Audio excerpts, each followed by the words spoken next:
Okay, so right now we're generating mock data in artificial intelligence to generate some mock data for a report that investigates the impact of pump station failures, water quality in rivers in parts per million in colli/milliliter, and then I want date of measurement as DD/mm/year. Okay, all right, let's see if it can do it. Watch this, guys. Boom, there's your table. And it's actually put it in comma delimited format. It doesn't usually do that, and let me tell you why it's excellent that it puts it in comma delimited format. Look, it's got Eerste River, Deep River, there's deep, look, deep water, there you are.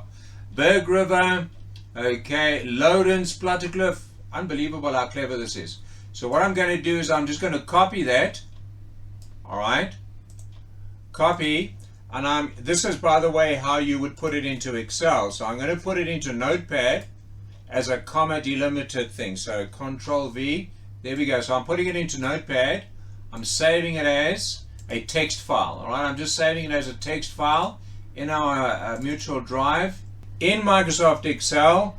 This is not really part of the report writing course, but I'm just showing you how you can actually work with data in AI. So in Excel, if I go here and I go data import, data from text CSV, there we go. All right, data import, and I'm going to go to our special file. Watch this, Gideon data over there, import. Let's see if it imports it correctly. Look how clean it is, eh? Look at that, look at that. Isn't that beautiful? Look, it's put the date, it's put the E. coli levels, it's put the population affected in thousands, the water purity at what percentage, the river, everything's. Okay, and we're loading to a table, okay, in a new worksheet, the existing worksheet, and okay, data is loaded. There we go. Done.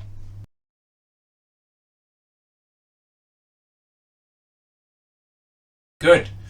All right, guys, so we had 4 minutes on the video, so I'm still going to work with this. So guys, this is the data that has actually been pulled in, the Gideon data. So that, let's say you're working with that data. Now, here's the thing. So now that the data is in, we need to see what we can do with this data. Just bearing in mind that this is for a report writing course where we need to generate mock data. This data shouldn't be taken seriously, but we've done a fairly good job. And it provides the delegate with an idea as to how to work with his data. Of course, he can go and get the actual data. Apparently these rivers are actual for the area. Okay, and the pump stations apparently are actual, but these figures here are generated randomly, okay, as are the dates. Okay, all right, so let's go. We've got a contiguous set of data. We can go here and we can insert a pivot table. That's fairly straightforward. Onto a new worksheet, and we go right here. What if we wanted to see per river the EI contamination over there? The E. coli contamination over there. We can generate our chart. That's fairly straightforward over there. Right. So we're working with data here. We can look at that here. And what we do also recommend is if we wish to place this into the report as proof of any particular argument, we would then copy it, Control C.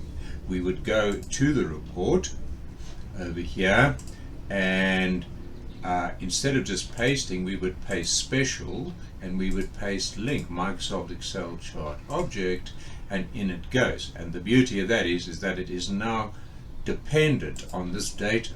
So for example, if we look at the Lawrence River over here, which is quite high at 3.5, but we were to go back to the original sheet, we look at all the incidents of Lawrence River.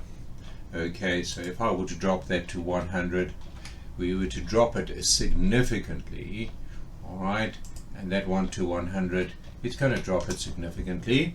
We'd go and look at the pivot table, we'd refresh the data over here, and of course it would drop it significantly there. But we would see in our Word document it has done the same thing. If it doesn't, you just right click and go update link and it'll do it anyway. End of video.